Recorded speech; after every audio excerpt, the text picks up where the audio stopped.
Nous sommes dotés d'un équipement sensoriel qui va permettre d'appréhender les objets du monde, mais les stimuli sont multiples et de toute manière, l'appareil sensoriel ne peut pas tout capter.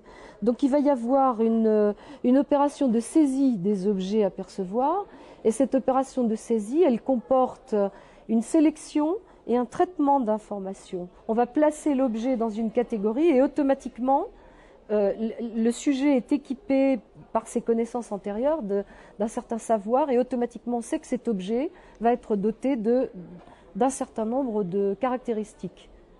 Et ces opérations fonctionnent avec une très grande rapidité, ce qui permet au sujet percevant de faire des économies d'énergie, de s'adapter au monde et de le faire très rapidement. Donc pour ce qui concerne le traitement des différences à percevoir dans la vie sociale, ça fonctionne de cette manière-là.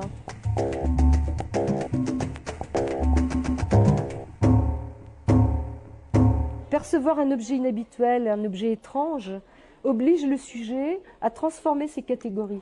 L'assimilation de l'autre à soi, qui peut paraître quelque chose de généreux, en réalité, est quelque chose qui fait faire des économies. C'est un mécanisme d'égocentration qui permet au sujet de rapporter à soi, de rapporter à lui-même les éléments qui concernent l'autre et de comprendre l'autre avec sa propre grille de lecture. C'est-à-dire que l'assimilation fait faire l'économie de la décentration. C'est une première nuisance que l'on fait subir à autrui en le percevant, en déniant ses différences. L'assimilation, en l'occurrence, se confond avec une nuisance, c'est un refus de reconnaissance.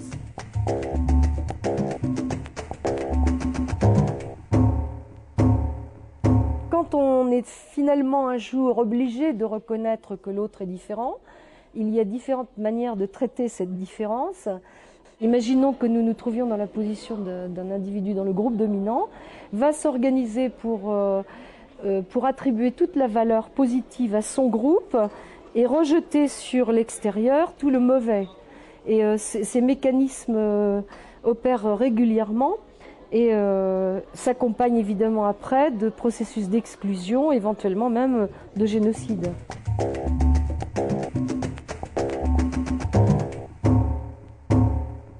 Le système de colonisation ou une domination sociale peut marcher tant que le rapport économique, les rapports de force sont stables et que cet équilibre psychologique par lequel les dominants sont convaincus de leur supériorité ont réussi à convaincre les dominés de leur infériorité. Tant qu'il n'y a pas de perception de possibilité de renverser le système, l'oppression peut fonctionner. Le jour où, pour des raisons économiques et sociopolitiques, on peut percevoir que les choses peuvent se renverser, à ce moment-là, le mécanisme de différenciation catégorielle va être activé parce que le dominant qui peut être fair-play en situation d'équilibre social, quand il n'y a pas de difficulté, on n'a pas forcément besoin d'attribuer plein de défauts aux autres. Mais lorsque la situation de compétition arrive, par exemple pour la quête pour l'emploi ou qu'il y a des difficultés sociales, à ce moment-là, le dominant redoute d'être contaminé en quelque sorte par la négativité du dominé qui met en cause ses privilèges ou ses avantages. Et à ce moment-là, le processus de différenciation catégorielle s'active en accroissant la discrimination, qui du coup peut aller jusqu'à l'exclusion, la lutte physique, le génocide, l'expulsion.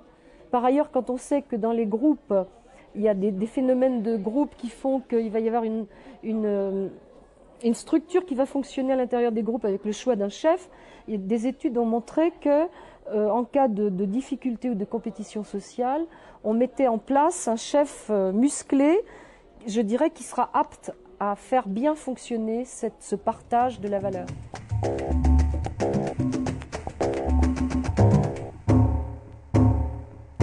C'est humain, c'est un besoin. Il y a plusieurs choses, si vous voulez. Il y a les besoins de de se repérer dans le monde, de se positionner dans le monde. On a besoin de se donner des structures.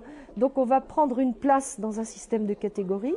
Ça, c'est un besoin de repérage spatio-temporel déjà, vous voyez. Mais après, les valeurs, ça, c'est lié aux productions idéologiques. Alors quelqu'un qui est sensible, par exemple, au phénomène historique et qui analyse, comprend la cause de l'infériorisation d'un groupe, mais il va, par exemple, pouvoir croire que parce qu'il appartient à tel groupe politique, il est bon et les autres sont méchants, par exemple. Alors que les mécanismes fonctionnent chez tous. Et si on n'est pas absolument vigilant, on les reproduit toujours.